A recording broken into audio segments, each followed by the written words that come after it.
you. We are going to do the tutorial for the Mason Jar Tumbler with personalized pattern sleeve today. So the materials that you need from your box, this is from the Silhouette Life Inspiration Box, February 2018. So if you got that box, or if not, go find these materials to make this project. You need the Mason jar. I think it's a pint and a half. There we go, pint and a half Mason jar. You'll need the replacement lid with the silicone grommet so that it can fit the straw through there. You'll need the cotton. Not cotton. This is cotton. I'm losing my mind. You'll need the Mason jar sleeve. So if you don't have one, if you didn't get this box, go ahead and make a sleeve to fit around the Mason jar. You'll need the printable cotton sheets from Silhouette America and your Heat and Bond Ultra. So we need all these materials, and then first we got to get everything designed in our Silhouette studio before we can cut it and move on with the project. So let's switch over to my computer. We'll do the design and then we'll come back and cut it. So I have the tutorial pulled up here and my design studio pulled up here. The tutorial, the image that we want is in here. It's right here, Love My Tribe thumbnail, or not thumbnail, Tumbler. And here's the tutorial. So scroll down and I open the file and it has it pretty much preset. But the nice thing is her tutorial shows you how to do it if you want to do it yourself in the future.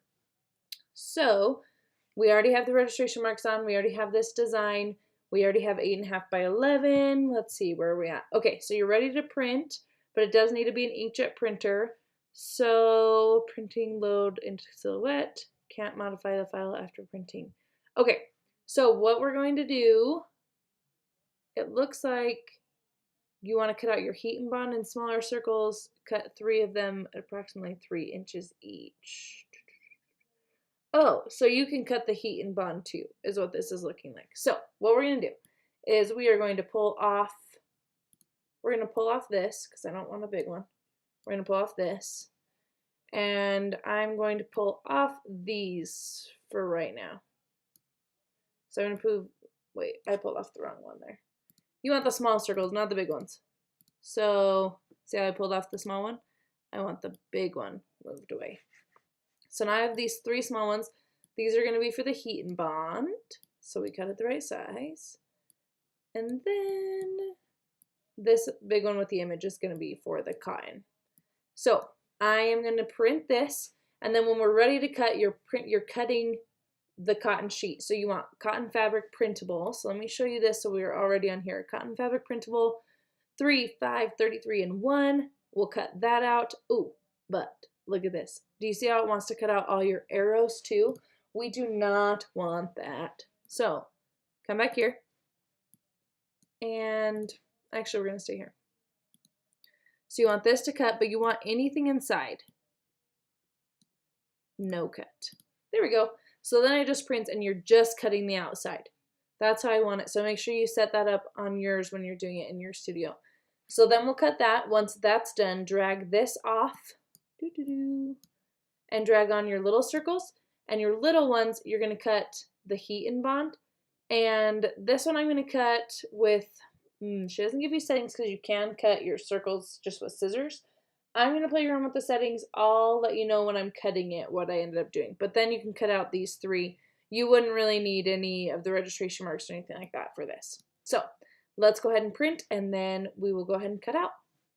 Okay, so now I have it printed out, and I'm going to load it into my machine to cut it. So load cut mat. Our blade is 3, speed 5, thickness 33. Remember again to not cut the arrow. You don't want that cut out. So make sure you do no cut for that, and just cut the circle. So now I'm going to send it, and we're going to hope and pray that it cuts it right with the registration marks. So it shouldn't take very long, and then we're going to try to cut this the right size. So we'll play with the cut settings to get this Heat and Bond to work. Then we're going to put it on here. So I will show you. I'm just going to, since this is just one circle, I know it won't take very long. So now it read all the registration marks and it's ready to cut. Oh, it makes me so nervous anytime I do print and cut. But we're good. Okay, so that cut just fine. what I like to do before I pick it up is just make sure that I can like kind of peel it off. Because you want, let's see. I'm just looking at her tutorial to see if she's able to, like if it cut all the way through or if she had to peel from the top, but it doesn't look like to me. Well, no, I'm going to send that through again because I don't think it cut enough for mine. So that's, probably should have done a test cut. So go ahead and send it back through, and then I will show you when I figured out cutting this out, and I'll just tell you what the cut settings I used. So, okay, so now I have this cotton fabric printed out and the heat and bond. I ended up using the same cut settings as I did for this. I just took it onto a new page so it didn't have the registration marks, and it cut out the heat bond just fine, and it lines up like she said so we can have some of those frayed edges. So you want to line it up with the textured side of the heat and bond on the back of your fabric.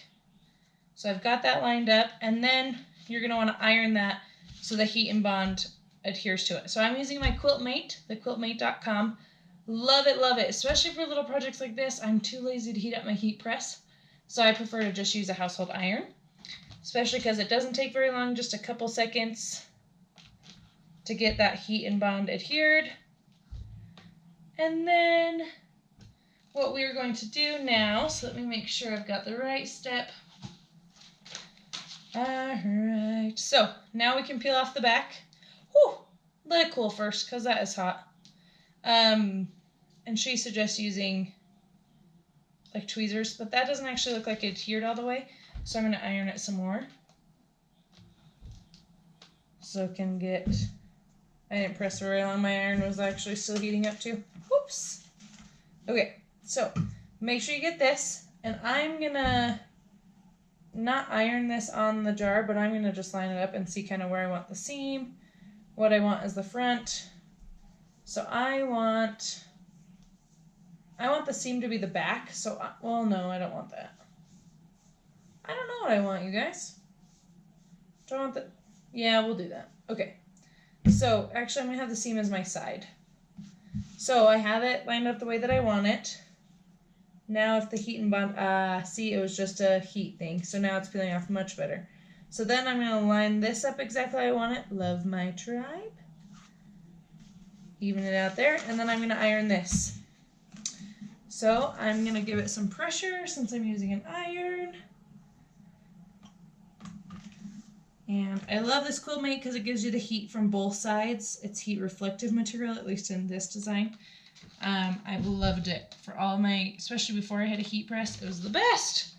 Okay, so now we have some frayed, like the edges aren't going to be stuck on there, so that's okay. If you notice though that more of it is peeling, it just means you need to iron it some more or heat press it some more.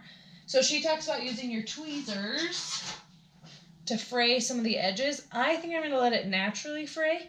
I don't necessarily want to pick through it right now just because I kind of like this crisp look, which you can cut the heat and bond closer to what your actual circle will be so you don't have any peel up like that. That's fine. I just wanted to show you exactly how she was doing it. So actually, if I'm doing that, you're just going to go ahead and pick at some of this and just kind of fray through. Oh my gosh, you guys. Alright, I'm an idiot, and I just did a tutorial on how to be an idiot. Dang it! Okay. Oh, crap. Well, you guys, this is now a what not to do video. Because guess who didn't realize? Now you know that this cotton fabric that you printed comes off. So you want your heat and bond on the back of this. So now I'm going to play a recovery game, but that's basically what you're going to do. And then you just assemble it onto your tumbler. So you put this on, you replace the lid with this, and then you have a nice little cup. So I'm going to go try to fix mine. Don't do what I did, and I hope you enjoy this project. Let me know if you have any questions. Thanks for watching, and subscribe to my channel, please. Okay, I just want to show you how I fixed it, so that if you made this mistake before, you actually see, you know. So what I did is I peeled off as much of the paper as I could get on the back, and then I just cut out a new circle of the heat and bond, and I adhered it to the cotton piece, the cotton fabric, And then I just went ahead and pressed it on top of the paper. So I covered up all the paper. You can still see a little bit of the residue underneath it, but it's really not that bad. And when I look at it, it kind of, to me, looks a little bit more antique-y. So I kind of actually like it. One of those mistake turned okay situations. So here's my finished product. Let me know if you have any mistakes you want me to try to figure out with you. If you have any questions, again, subscribe to my channel, and thank you for watching these videos.